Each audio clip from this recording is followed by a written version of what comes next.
to Commodore Countdown. I'm Alexa Galloway, along here with Varun Raghupathi. The Falmouth Commodores are facing the Cotuit Cavaliers here at Lowell Park for the third time this season.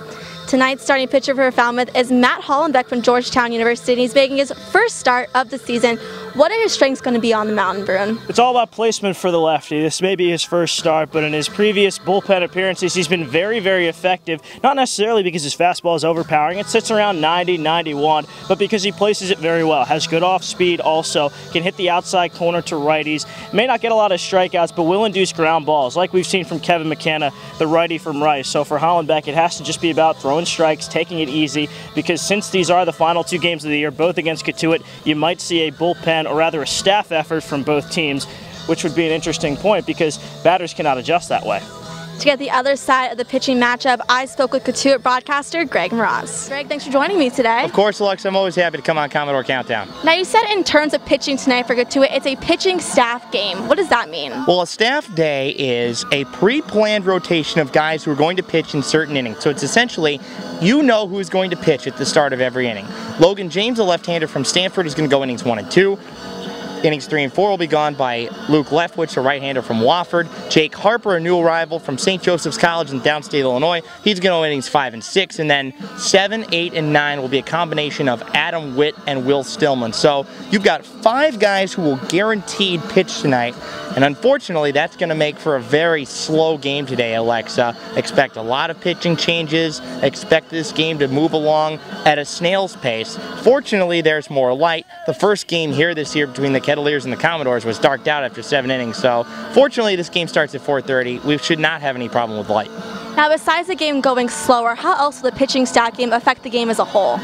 I think it's basically going to keep Falmouth hitters off balance because you expect a guy on average to face a pitcher 3 times in a game, in a normal game where a starting pitcher goes 6 or 7 innings.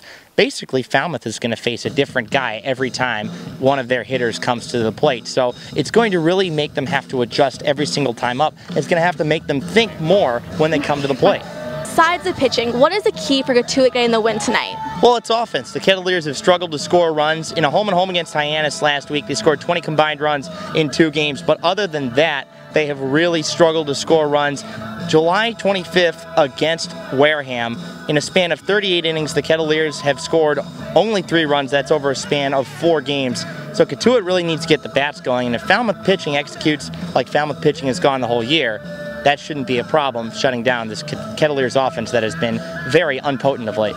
Well, we'll see how it all plays out. Thanks, Greg. You're welcome, Alexa. Varun, like Greg said, it's all about offense for Cotuit. How does Falmouth counteract it? Well, the last time Falmouth was here, it lost 4-2 to the Cavaliers, but 3 of those runs were unearned. That was a Casey Mulholland start, and it was when Falmouth was on a 4-game winning streak. It really seemed like the Commodores had just given that game away. So tonight it's got to be about focusing on every single defensive play. We know Falmouth's lineup is fine. You got guys like Connor Hale, Kevin Newman, that hit up at the top of the lineup, that can hit and drive guys in and score a ton of runs. So defensively, outfield and infield both need to focus on every single pitch because one bad play, and since these two teams play it very closely, it could be a loss for Falmouth or a loss for Cotuit depending on how the Cavaliers do on defense. I spoke with one of Falmouth's strongest hitters, Kevin Newman, on playing down the stretch. I'm here with Kevin Newman. Kevin, there are 2 off days that were unplanned. What are the positives of having 2 off days? Everybody gets to relax a little bit, get healthy, you know, have obviously 2 off days for the body, and that's always great. On the flip side, what are the negatives? You can get stiff, you know, you don't see live pitching for a couple of days, and you got to come out here and perform, so that's always a little difficult. Now, what's it like facing a team on a pitching staff day?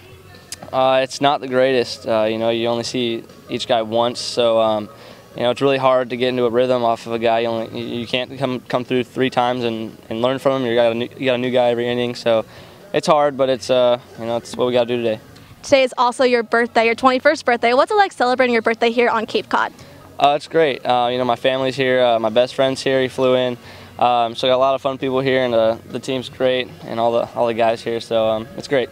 Thanks, Kevin. Good luck today. Thank you. Varun, Falmouth has already made the playoffs, so we're not sure who the Commodores will be facing in the first round. How does that all work? Well, Falmouth is locked into the 2 seed at least. Now, Bourne is a game up on Falmouth, so we're not sure how that'll shake out, but the Braves are playing Wareham twice, and the Commodores are playing the Cavaliers 2 times.